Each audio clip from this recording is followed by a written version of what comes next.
నా పేరు గుల్లెల నారాయణరావు. జగన్మోహన్ రెడ్డి వచ్చిందోసే ఓ పెన్షన్ ఎక్కాను, ఒక రేషన్ ఎక్కాను, ఇంటి దాకా రేషన్ చర్చిస్తూ ఉన్నారు, ఇంటి దాకా వాలంటీర్లు పెన్షన్ చర్చిస్తూ ఉన్నారు. ప్రతి ఒక్క సమస్య కానీ ఒక రేషన్ కార్డు లేకపోయినా, ఒక కార్డు కేడింగ్ లేకపోయినా సచివాలయానికి వస్తేనే వెంటనే ఏడింగ్ చేస్తూ ఉన్నారు వాలంటీర్లు. ఈ జగన్మోహన్ రెడ్డి మరి పవన్ కళ్యాణ్ చంద్రబాబు నాయుడు మరి వేరిచ్చే ఆర్గ్యుమెంట్ల వల్ల, వేరిచ్చే కంప్లైంట్ వల్ల మాకు ఈరోజు పెన్షన్ ఆఫ్ చేశారు. మరి పెన్షన్ ఆఫ్ చేశారు. మరి ఇలాంటి నా చెత్తన కొడుకులు రేపొద్దున వారికి ఓట్లు పెట్టి మా చేతులారా ఓట్లు వేసి వారికి గెలిపిస్తే రేపొద్దున పీకలు కూడా కోసేస్తారు. అలాగా ఈ చెత్తన నా కొడుకులకు ఎవరికి మేము ఓటు వేయాము, మేము జగన్మోహన్ రెడ్డికి ఓటు వేసి గెలిపించుకుంటాము, జగన్మోహన్ రెడ్డికి ఓటు వేసి గెలిపించుకుంటాము, మాకు అభివృద్ధి చేసేవాడికే ఓటు వేసి గెలిపించుకుంటాము. ఈ నా చెత్తన కొడుకులకు పవన్ కళ్యాణ్ గాను చంద్రబాబు నాయుడు గాను ప్రజలు ఓటు వేయారు. ఇది మంత్రాన్ని గుర్తుంచుకోండి. వారు ఎన్ని కుళ్ళు కుశాంతరం పెట్టినా కానీ ఆవదు. వాడి అడుగులు నువ్వు అంచెదొక్కడమే. జై భీమ్, జై జై జగన్, జై జగన్, జై జగన్. ఇబ్బంది మాకు లోట్లేదు. మాకు 3000 పెన్షన్ చేసి మాకు ఇంటి దాకా పెన్షన్ వాళ్ళంతా తెప్పిస్తాము. మేము బయట వెళ్ళడానికి లేదు. మాకు నేను ఒక్కదాని ఉంది, నాకు 5 కేజీలు బియ్యం నాకు ఇంటికే బండి మీద తెప్పిస్తా ఉన్నారు. నేను బిడ్డిపోకి వెళ్ళడానికి అవసరం లేదు.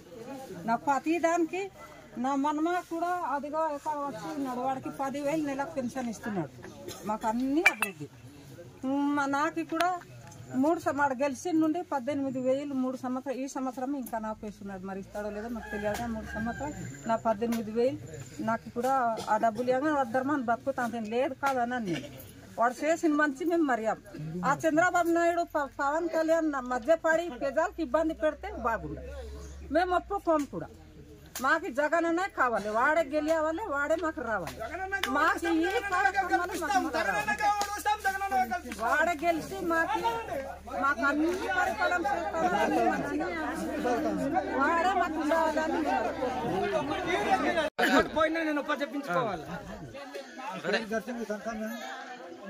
మా ఊరి నిటపుడు అంటే అప్పుడు ఇంతగా బీఆర్జీలు ఉండలేము. ఇప్పుడు నిటపుడు అని పేరు పెట్టారు. ఇంతవరకు మాకు పెన్షన్ ఇచ్చేవాడు వాలంటీర్లు ఇస్తున్నారు. ఈ రోజుకు మరి 2వ తారీఖు అయింది కదా, 1వ తారీఖు అయింది. ఇప్పుడు ఇచ్చేవాల్సింది మరి దీనికోసం కాలేదో మాకు తెలియదు. ఇది ఆగింది మాకు ఆగకుండా వెంటనే మాకు ఈ పెన్షన్ అందించడానికి కొంచెం సిద్ధం చేయండి. మేము రాలేము. కొంతమంది ముసలాళ్ళు, కొంతమంది కనబడని వాళ్ళు ఉన్నారు, కొంతమంది కాలు చేతులు రాని వాళ్ళు ఉన్నారు. అలాంటి వాళ్ళు మేమేమి రాగలం కాదు, సచివాలయంగా రాలేము. కనుక మీరే ఇది ఇంటికి పంపించడానికి మా వాలంటీర్ల మీద పంపిస్తారని మేము అడుగుతున్నాను. ఆమెకి భూమి పొట్టేయట్లేదు కదా, కొడుకు చూస్తున్నాడా, నేనే చూస్తానా? ఆ పింఛని వస్తుంది, నెలకు పింఛని వస్తుందని ఆ పొగా కోడికి, మాట్రాలోడికి, కూరగాయలోడికి అన్నింటికి నేను అవి చూస్తూ ఆడిచ్చిన 3,000 రూపాయలు చాలపోతే ఇంకా 500 600 అప్పు చేస్తాను. ఇప్పుడు పింఛని దొరకలేదు, రాసిన ఇంటికాడికి తెచ్చిస్తున్నాడా, అది బంద్ చేశారు. ఇప్పుడు పింఛని రాలేదు. మరి ఇంకా నారా లోకేష్, చంద్రబాబు నాయుడు వాళ్ళు వచ్చిస్తారా?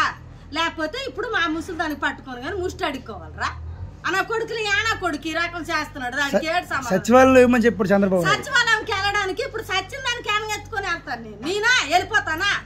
అన్న కొడుకు యానా కొడుకు వీళ్ళందరూ ఉసురుతాయి. తాడు ఓట్లు గెలుస్తాడా? అది గెలిచి బాగుపడతాడా? ఆ తగులుతుంది ఇలాంటి ఉసురు మాత్రం. అప్పుడు 10 సంవత్సరాలు ఏర్పాటు చేశాడు ఆ చంద్రబాబు నాయుడు అన్నటప్పుడు కానీ అన్నట్టు ఈ రకం కానీ ఇచ్చుందిగా బాగుండు. అప్పుడు ఇంకల్లా దేవత ముష్టిదా ఈ పంచాయతీకి, బగాబిండి పంచాయతీకి ఒక సీఎఫ్ ముష్టి దానికి పెట్టాడు. ఈ పెదల సొమ్ము తినుకోని అది ఇచ్చింది భీము. పిల్లేసి పరిగెడితే ఒక్క రోజు కానీ ఎవరితో బాగాలేదో ఒక ఊరికి వెళ్ళి ఉండిపోయి మరుసటి రోజు వెళ్తాడు ఆ బియ్యం లేవు. ఏమంటే నీ బియ్యం ఎక్కడికి వెళ్ళిపోయినాయి అనగన్నాడు. ఈ 10 సంవత్సరాలు ఏలుబడి చేసి అంత ఇచ్చాడు. ఇప్పుడు ఏదో ఈ జగన్మోహన్ రెడ్డి వచ్చినాడు, ఇస్తున్నాడు ఇంటింటికి బియ్యము, పింఛని అని ఆశపడితే ఇది లేదు, అటు కూలికి వెళ్ళలేదు దానికి వదిలేసి ఆయన కింద సేవ చేస్తానంటే ఇప్పుడు అన్నింటికి ఆశపడడం. పొగాకు లేదని గొల్లు, మాత్రం లేవని గొల్లు, ఎక్కడి నుండి నేను తెచ్చిస్తానని వదిలేసి కూలికి వెళ్ళలేకపోతే నేను ఎక్కడికి వెళ్తాను రా? ఏం బాగుపడిపోతాడు రా ఓట్లేసి? ఆయన కొడుకు కానీ ఎక్కడికి వస్తే మొఖాన్ని ఊసేస్తాను నేను.